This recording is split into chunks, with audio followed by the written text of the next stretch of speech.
হঠাৎ করে ট্রান্সশিপমেন্ট সুবিধা বন্ধ করে দেওয়ার পর ভারত ভেবেছে হয়তো বেশ সংকটে পড়বে বাংলাদেশ। কিন্তু অন্তর্বর্তী সরকার দ্রুততার সাথে নানা সিদ্ধান্ত নেয়, বরং উল্টো সম্ভাবনার তৈরি হয়েছে বাংলাদেশের জন্য।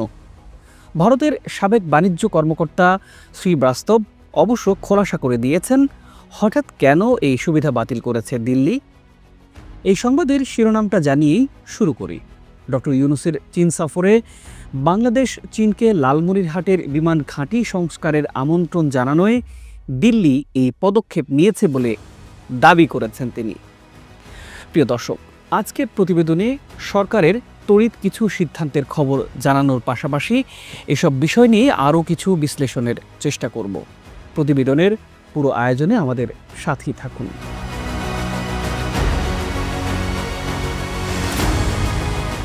2020 সালের 29 জুন বাংলাদেশ ও ভারতের মাঝে চুক্তি হয়েছিল যে ট্রান্সশিপমেন্ট প্রক্রিয়ায় ভারতের ভূখণ্ড ব্যবহার করে বাংলাদেশের পণ্য তৃতীয় কোনো দেশে পাঠানো যাবে। অর্থাৎ পণ্য পাঠানোর জন্য বাংলাদেশ ভারতের সমুদ্র বা বিমানবন্দর ব্যবহার করতে পারবে। সাধারণত সরাসরি পণ্য পাঠানোর সুবিধা না থাকা, পরিবহন খরচ কমানো সহ বেশ কিছু কারণে বিশ্বের বিভিন্ন দেশ এই ট্রান্সশিপমেন্ট প্রক্রিয়া অনুসরণ করে আমদানি রপ্তানি করে থাকে। বাংলাদেশও এতদিন ধরে মধ্যপ্রাচ্য বা পশ্চিমের কোনো দেশে এবং ভারতের শুল্ক স্টেশন বা ট্রানজিট রুট ব্যবহার করে পণ্য পাঠাতে পারত। কিন্তু থাইল্যান্ডে মোদি আর ডক্টর ইউনূসের বৈঠকের পরপরই ট্রান্সশিপমেন্ট সুবিধা বাতিলের সিদ্ধান্ত নেয় কিছুটা বিপাকে পড়ে যায় বাংলাদেশ।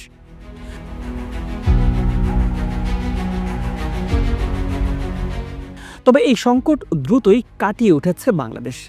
অন্তর্বর্তী সরকারের তড়িৎ কয়েকটি সিদ্ধান্তে নতুন নতুন সম্ভাবনার দ্বার খুলতে শুরু করেছে। ইতোমধ্যে হযরত শাহজালাল আন্তর্জাতিক বিমানবন্দরের কার্গো টার্মিনালে অতিরিক্ত জনবল নিয়োগ করা হয়েছে। এছাড়াও সিলেটের ওসমানী আন্তর্জাতিক বিমানবন্দরে পূর্ণাঙ্গ কার্গো কার্যক্রম শুরু হচ্ছে। এরপর শিগগিরই চট্টগ্রাম বিমানবন্দরেও কার্গো কার্যক্রম শুরু হওয়ার কথা আছে। পাশাপাশি কাস্টমস ক্লিয়ারেন্স দ্রুত করার জন্য ব্যবস্থা নেওয়া হচ্ছে বলে জানিয়েছে বাংলাদেশ বেসামরিক বিমান চলাচল কর্তৃপক্ষ বেবিচক।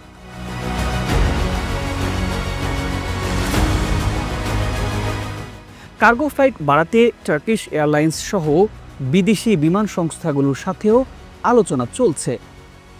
সিলেট বিমানবন্দরের পরিচালক হাফিজ আহমেদ জানিয়েছেন, ভয়েজার এয়ারলাইন্স মধ্যপ্রাচ্যের একটি গন্তব্যের মাধ্যমে স্পেনে প্রথম কার্গো ফ্লাইট পরিচালনা করবে, যেখানে 60 টন পোশাক পরিবহন করা হবে। বর্তমানে 8টি কার্গো এয়ারলাইন্স ঢাকা হয়ে চলাচল করছে, যার মধ্যে আছে এমিরেটস, কাতার ও টার্কিশ এয়ারলাইন্স। বছরের শেষ নাগাদ চালু হতে যাওয়া তৃতীয় টার্মিনালের মাধ্যমে অটোমেশন প্রযুক্তি ব্যবহার করে কার্গো সক্ষমতা 10 গুণ বৃদ্ধির আশা করা হচ্ছে। বেবিচকের চেয়ারম্যান জানিয়েছেন, জাপানি কনসোর্টিয়ামের সঙ্গে চুক্তি চূড়ান্ত হওয়ার উপর নির্ভর করছে এই সময়সীমাটি। তিনি বলেছেন, 1 মাসের মধ্যে চুক্তি স্বাক্ষরিত হলে 6 মাসের মধ্যে কার্যক্রম শুরু হতে পারে থার্ড টার্মিনালের।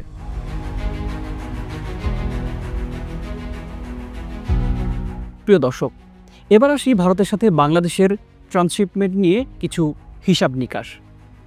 ভারতকে মূলত মাল্টিমোডাল বা বহুমাত্রিক ট্রান্সশিপমেন্ট সুবিধা দিতে শুরু করে 2010 সাল থেকে। বর্তমানে দুই দেশের মধ্যে নৌ প্রোটোকলের আওতায় কলকাতা থেকে আশুগঞ্জ পর্যন্ত নৌপথে, তারপর আশুগঞ্জ থেকে আখাউড়া আগরতলা পর্যন্ত সড়কপথে ভারতীয় পণ্য পরিবহন করা হচ্ছে। 2016 সাল থেকে এই সুবিধা পেয়ে আসছে ভারত। এছাড়া চট্টগ্রাম ও মংলা সমুদ্র বন্দর ব্যবহার করে ভারত তার মূল ভূখণ্ড থেকে উত্তর পূর্বে 7 সিস্টার্সের রাজ্যগুলোতে নিয়মিতভাবে পণ্য আনা নেয়ার কাজ করছে। 2018 সালের এক চুক্তির আওতায় 2020 সালের জুলাই মাস থেকে ভারত এই সুবিধা পাচ্ছে। ভারত বাংলাদেশ থেকে ট্রানজিট ও ট্রান্সশিপমেন্ট বাবদ এত সুবিধা প্রাপ্তির বিপরীতে বাংলাদেশকে দেয়া এই সীমিত ট্রান্সশিপমেন্ট সুবিধা বাতিল করার মাধ্যমে নিজেদের প্রাপ্য সুবিধা আদায়ের পথকে চ্যালেঞ্জের মুখে ফেলেছে বলে অনেক ভূ রাজনীতি বিশ্লেষক মত দিয়েছেন।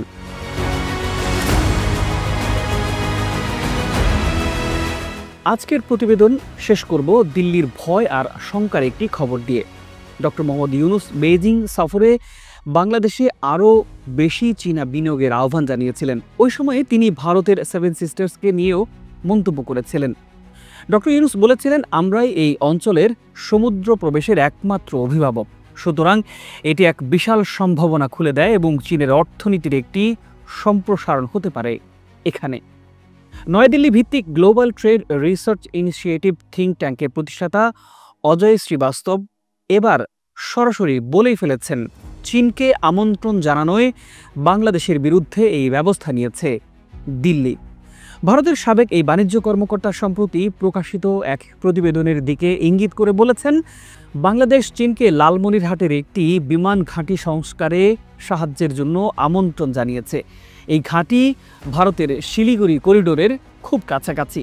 তিনি বলেছেন, এটি নয়াদিল্লিতে উদ্বেগের সৃষ্টি করেছে। এই এলাকাটিকে ভারতের প্রতিরক্ষা পরিকল্পনায় একটি প্রধান দুর্বলতা হিসেবে দেখা হয়।